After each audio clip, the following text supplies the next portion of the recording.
എനിക്ക് കുട്ടികളെ പഠിപ്പിക്കാൻ നല്ല കോൺഫിഡൻസ് ഉണ്ട്, നല്ല കമ്മ്യൂണിക്കേഷൻ സ്കില്ലുണ്ട്, നല്ല സബ്ജക്ട് നോളജും ഉണ്ട്. പക്ഷെ ഒരു പ്രശ്നമുണ്ട്. എന്താണെന്നറിയോ? ഒരു ചാപ്റ്റർ പഠിപ്പിക്കാൻ തുടങ്ങുമ്പോ അത് എങ്ങനെ തുടങ്ങണം, അത് എങ്ങനെ ഇൻട്രൊഡ്യൂസ് ചെയ്യണം എന്ന് എനിക്ക് പലപ്പോഴും അറിയാറില്ല. ഒരു ആക്ടിവിറ്റി, എന്ത് ആക്ടിവിറ്റിയാണ് തുടക്കത്തിൽ കൊടുക്കേണ്ടത്, അതെനിക്ക് എപ്പോഴും കിട്ടാറേ ഇല്ല. ടീച്ചർമാരെ, ഇങ്ങനെ ഒരു ബുദ്ധിമുട്ട് നിങ്ങൾക്കുണ്ടായിട്ടുണ്ടോ? അതായത് ഒരു ചാപ്റ്റർ പഠിപ്പിക്കാൻ തുടങ്ങാനുള്ള ഒരു ഐഡിയ കിട്ടാനുള്ള ബുദ്ധിമുട്ട് നിങ്ങൾക്ക് അനുഭവപ്പെട്ടിട്ടുണ്ടോ? അതിനു വേണ്ടിയിട്ട് ലെസൺ പ്ലാനിന്റെ മുന്നിൽ ഒരുപാട് നേരം കുത്തിയിരുന്നിട്ട് ചിന്തിച്ചിട്ടുണ്ടോ? ഇപ്പോഴും ആലോചിച്ചിരിക്കാറുണ്ടോ? ഉണ്ടെങ്കിൽ ഒന്ന് കമന്റ് ബോക്സിൽ കമന്റ് ചെയ്യണേ. അപ്പൊ എല്ലാവർക്കും ആക്റ്റീവ് ടീച്ചേഴ്സ് കോർണറിലേക്ക് സ്വാഗതം.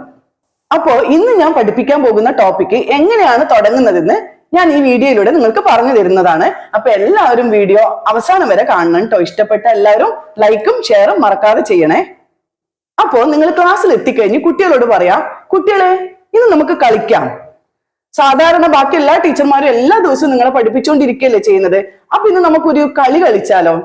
അപ്പൊ കുട്ടികൾ വിചാരിക്കുമേ, ഈ ടീച്ചർ ഡെമോ ക്ലാസ് എടുക്കാനല്ലേ വന്നിട്ടുള്ളത്, പിന്നെ ഇപ്പൊ ഈ ടീച്ചർ കളിക്കാന്ന് പറയുന്നുണ്ടല്ലോ, ഇത് ഭയങ്കര തമാശയാണല്ലോ എന്ന് കുട്ടികൾ വിചാരിക്കും. അതിനുശേഷം നിങ്ങൾ കുട്ടികളോട് പറയുക, കുട്ടികളെ നിങ്ങൾ ഒന്ന് ചുറ്റുപാടും ഒന്ന് ഒബ്സർവ് ചെയ്തിട്ട് എന്തൊക്കെയാ കാണുന്നതെന്ന് ഒന്ന് എന്നോട് പറയോ. നിങ്ങളുടെ ക്ലാസ്സിലും അതുപോലെ പുറത്തേക്കും ഒക്കെ നോക്കിയിട്ട് നിങ്ങൾ എന്തൊക്കെയാ കാണുന്നതെന്ന് എന്നോടൊന്ന് പറയോ. അപ്പൊ കുട്ടികൾ ചുറ്റുപാടും ഒബ്സർവ് ചെയ്തിട്ട് ഓരോ കാര്യങ്ങൾ ഇങ്ങനെ പറയാൻ വേണ്ടി തുടങ്ങും. നിങ്ങൾ അത് ഓരോന്നായിട്ട് ബോർഡിൽ എഴുതിയിടുക. അല്ലെങ്കിൽ നിങ്ങൾക്ക് കുട്ടികളോട് ഇങ്ങനെയും പറയാം, കുട്ടികളെ നിങ്ങൾ ഒന്ന് ചുറ്റുപാടും ഒബ്സർവ് ചെയ്തിട്ട് എന്തൊക്കെയാ കാണുന്നതെന്ന് വെച്ചാല് അതൊക്കെ നിങ്ങളുടെ നോട്ട്ബുക്കിൽ അല്ലെങ്കിൽ റഫ് നോട്ട്ബുക്കിൽ ഒന്ന് എഴുതിയിടുവോ. ഇത് കേട്ട ഉടനെ തന്നെ കുട്ടികൾ കണ്ണും കാതും തുറന്ന് ചുറ്റുപാടും നോക്കിയിട്ട് എന്തൊക്കെയാ കാണുന്നതെന്ന് അവർ എഴുതാൻ വേണ്ടി തുടങ്ങും. കുട്ടികളുടെ മൈൻഡ് ബിൽഡിങ്ങിന് പറ്റിയ ഒരു നല്ല ആക്ടിവിറ്റിയാണ് ഇത്. അപ്പോ കുട്ടികൾ അങ്ങനെ എഴുതി കഴിഞ്ഞാൽ ഒരു കുട്ടിയെ വിളിച്ചിട്ട് നിങ്ങൾ ചോദിക്കുക എന്താണ് എഴുതിയത് എന്ന്. അതുപോലെ ഒരു 5-6 കുട്ടികളെ വിളിച്ച് എന്താണ് എഴുതിയത് എന്ന് ചോദിക്കുക. അപ്പൊ അവര് ക്ലാസ്സിനകത്തും ക്ലാസ്സിന് പുറത്തും കണ്ട ഓരോ കാര്യങ്ങളും എഴുതിയത് നിങ്ങളോട് പറയും. ചില കുട്ടികൾ പറയും ഡെസ്ക് കണ്ടു ടീച്ചറെ, ചില കുട്ടികൾ പറയും ടീച്ചറെ കണ്ടു, ചില കുട്ടികൾ പറയും നോട്ട് ബുക്ക്, അങ്ങനെ ഓരോരോ കാര്യങ്ങൾ അവർ പറയും. പിന്നെ ടീച്ചറെ ഞാൻ പുറത്തൊരു പക്ഷി പാറി പോകുന്നത് കണ്ടു, കാക്കയെ കണ്ടു, സൂര്യനെ കണ്ടു, മഴ പെയ്യുന്നത് കണ്ടു, മരങ്ങൾ കണ്ടു, അങ്ങനെ കുറെ കാര്യങ്ങൾ. അതായത് ഒരു 30 കുട്ടികൾ നിങ്ങളുടെ ക്ലാസ്സിൽ ഉണ്ടെങ്കിൽ അവരൊരു 300 സാധനങ്ങൾ കണ്ടു എന്ന് പറയും. ഈ ഒരു സമയത്തുണ്ടല്ലോ നിങ്ങളുടെ ക്ലാസ്സിലെ സിറ്റുവേഷൻ വളരെ നല്ലതായിരിക്കും. കാരണം എല്ലാ കുട്ടികളും ഈ ആക്ടിവിറ്റിയിൽ പാർട്ടിസിപ്പേറ്റ് ചെയ്തിട്ടുണ്ടാവും.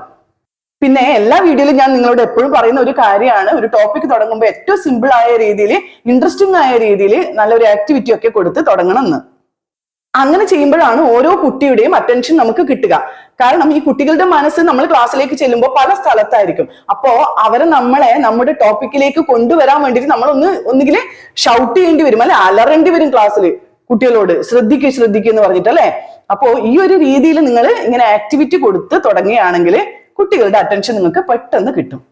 ഇപ്പൊ കുട്ടികൾ കുറെ പോയിന്റ്സ് പറഞ്ഞു തന്നിട്ടുണ്ട് അല്ലെ. അപ്പോ അതിൽ നിന്ന് നിങ്ങളുടെ ടോപ്പിക്കുമായി ബന്ധപ്പെട്ട പോയിന്റ്സ് നിങ്ങൾ കളക്ട് ചെയ്യുക. അതായത് അവരിപ്പോ നിങ്ങൾ ചോദിച്ച ക്വസ്റ്റ്യന് birds, human beings, air, water, sun ഇതൊക്കെ പറഞ്ഞിട്ടുണ്ടാവും. ഈ പറഞ്ഞ പോയിന്റ്സിനൊക്കെ കാറ്റഗറൈസ് ചെയ്ത് ഓരോ പേരും കൊടുത്ത് നിങ്ങളുടെ ടോപ്പിക്ക് നിങ്ങൾ മുന്നോട്ട് കൊണ്ടുപോവുക. അതിനുശേഷം ഇതൊക്കെ കൺക്ലൂഡ് ചെയ്തതിനു ശേഷം നിങ്ങൾ കുട്ടികളോട് ചോദിക്കുക, കുട്ടികളെ ഇന്ന് നമ്മൾ എന്താ പഠിക്കാൻ പോകുന്നതെന്ന് അറിയോ നിങ്ങൾക്ക്? നിങ്ങൾ ഇപ്പൊ പറഞ്ഞ ഈ പോയിന്റ്സ് ഒക്കെ ഉണ്ടല്ലോ, അത് നമ്മുടെ എന്തുമായിട്ട് റിലേറ്റഡ് ആണെന്ന് ഒന്ന് ആലോചിച്ച് നോക്കൂ.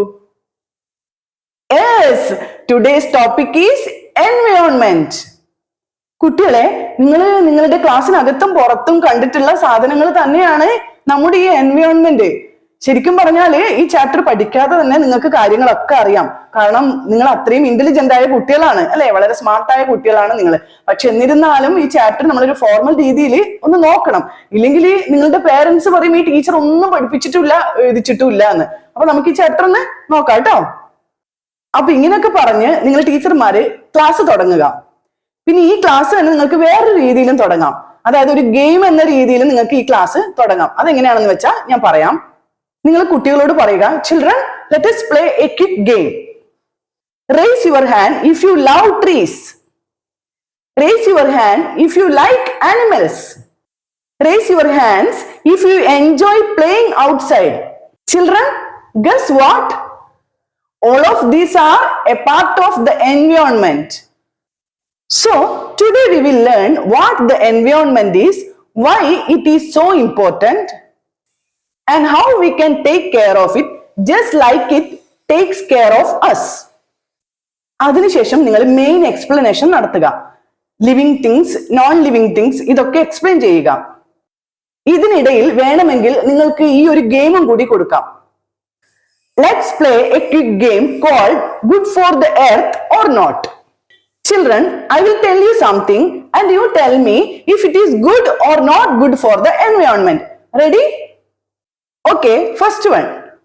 Planting a tree. Good or not good? Tell me. Yes, good. Second one. Throw trash in the river. Good or not good? Yes, not good. Third one, save water while brushing your teeth. Good or not good?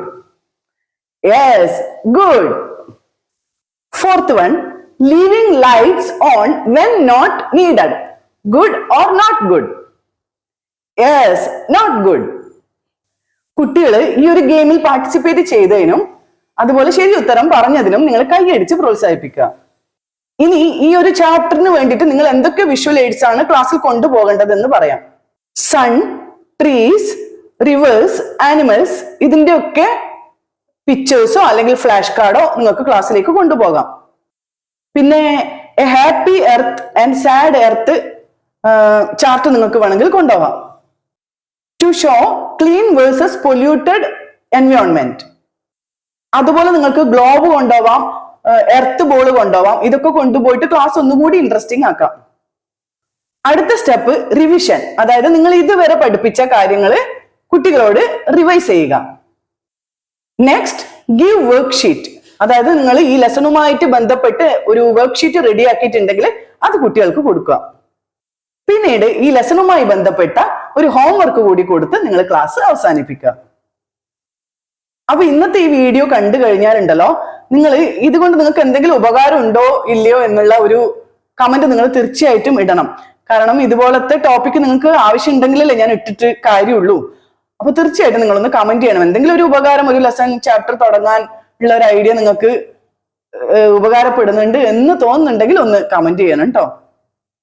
അതുപോലെ ഇത്തരം videos ഇനി വേണമെന്നുണ്ടെങ്കിൽ തീർച്ചയായിട്ടും നിങ്ങൾ comment ചെയ്യണം. അപ്പോ പുതിയൊരു വീഡിയോയുമായി നമുക്ക് വീണ്ടും കാണാം.